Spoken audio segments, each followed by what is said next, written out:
Good morning students. आज हम पढ़ने वाले हैं बेसिक साइंस की फर्स्ट क्लास। ये जो क्लास है वो 6 to 10 सभी क्लासों के लिए एक ही होगी और सभी क्लासों में उपयोगी है। अगर कोई बच्चा छठी में पढ़ रहा है, चाहे 7वीं में पढ़ रहा है, 8वीं में, 9वीं में या 10वीं में, आप किसी भी क्लास में हो ये चीज़ आपके काम आएगी। तो इसीलिए अगर आप छोटी क्लासों में हैं तो और ध्यान से पढ़ें ताकि बड़ी क्लासों में आपको समझने में क्या होगा, थोड़ा सा ईजी रहेगा। तो आज का हमारा टॉपिक है पदार्थ। तो पदार्थ के बारे में एक क्लास में पहले भी ले चुका हूँ, तो आप उसके भी लिंक पे जाकर उसको देख सकते हैं। पदार्थ क्या होता है, जैसे मान लीजिए ये चौक है, घड़ी है, ये कपड़ा है, या फिर ये जो भी वायर है या बोर्ड है, ये सब किसी न किसी पदार्थ से मिलकर बने हुए हैं। और पदार्थ किससे मिलकर बना होता है? छोटे छोटे कणों से मिलकर बनाता है, और उन कणों को क्या बोलते हैं अपन? परमाणु। तो प्रत्येक पदार्थ है वो किसी न किसी परमाणु से मिलकर बना होता है। परमाणु क्या होता है उसकी चर्चा अपन अलग करेंगे। यहाँ पर थे अपन पदार्थ। तो पदार्थ दो टाइप के होते हैं, एक तो होता है शुद्ध पदार्थ और एक होता है मिश्रण। पदार्थ के दो प्रकार होते हैं, एक थे शुद्ध पदार्थ और दूसरा क्या है? मिश्रण। अब शुद्ध पदार्थ भी जो है उससे हम वापस दो भागों में बांट सकते हैं, एक होता है तत्व और एक होता है यौगिक। पहले हम देखेंगे पदार्थ के बारे में।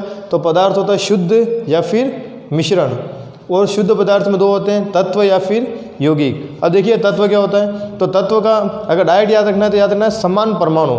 तो अगर तत्व की परिभाषा आपको ये चार्ट बनाना है, उसके बाद में तत्व की परिभाषा लिखनी है। तो लिखिए, तत्व एक ही प्रकार के परमाणुओं से मिलकर बने होते हैं। तत्व की परिभाषा लिखनी है, तत्व एक ही प्रकार के परमाणुओं से मिलकर बने होते हैं। परिभाषा लिख दी। उसके बाद में आपको उदाहरण लिखना है, H2O2 और Na। Na क्या होता है? हाइड्रोजन। जब हाइड्रोजन गैस की बात होगी तो H2 लिखेंगे, ऑक्सीजन गैस की बात होगी तो O2 लिखेंगे, और Na का मतलब होता है सोडियम। जो छोटी क्लासों में अगर उनको ध्यान नहीं है तो भी चलेगा, पर जो बड़ी क्लासों में 9th 10th और 8th उसके लिए याद रखना है Na क्या होता है? सोडियम। तो H2O2 और Na ये किसके उदाहरण है? ये तत्व के। तत्व क्या होता है? एक ही प्रकार के परमाणु से मिलकर बने होते हैं। दूसरा है यौगिक। योग यानी क्या होता है? जुड़ना। तो मतलब दो या दो से अधिक प्रकार के परमाणु, यहीं पर कन्फ्यूजन सबसे ज़्यादा है। दो या दो से अधिक परमाणु की बात नहीं हो रही है, दो या दो से अधिक प्रकार, मतलब दो या दो से अधिक प्रकार के परमाणु मिलेंगे, उसे हम क्या बोलेंगे? यौगिक। लिखिए परिभाषा यौगिक की, दो या दो से अधिक प्रकार के परमाणु मिलकर यौगिक का निर्माण करते हैं। दो या दो से अधिक प्रकार के परमाणु मिलकर यौगिक का निर्माण करते हैं।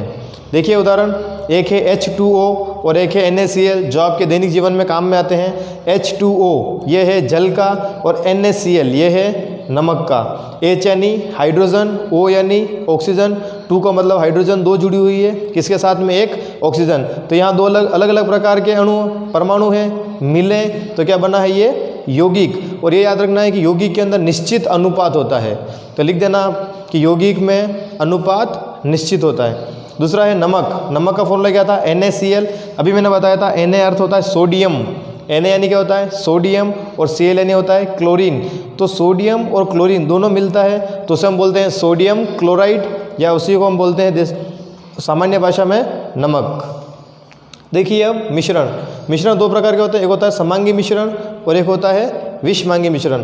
तो समांगी, सम यानी समान, अंगी मतलब अंग, ऐसा पदार्थ या ऐसा मिश्रण जिसके अंग क्या है? समान। जैसे मान लीजिए आपने नमक लिया, नमक को पानी में मिलाएंगे तो पूरी तरह से मिल जाएगा। आपको नमक दिखेगा क्या पानी के अंदर? नहीं दिखेगा। स्वाद आ सकता है पर नमक नहीं दिखेगा। तो इस प्रकार के जो मिश्रण है वो कहते हैं समांगी मिश्रण। और विषमांगी क्या होगा?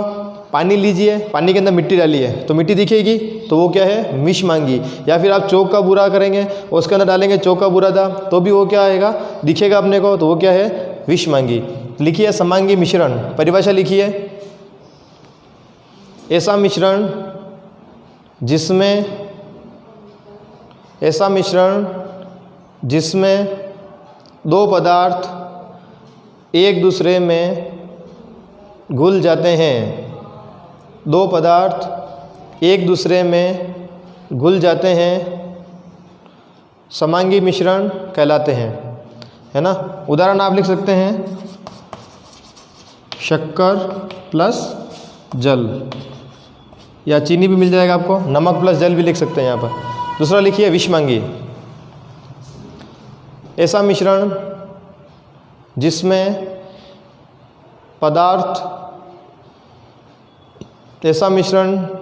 पदार्थ एक दूसरे में नहीं घुलते हैं और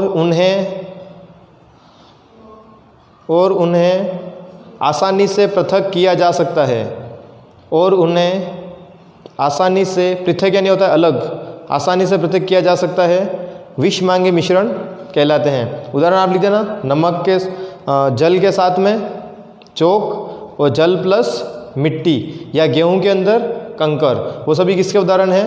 विषमांगी मिश्रण के। चलिए आज के लिए इतना ही।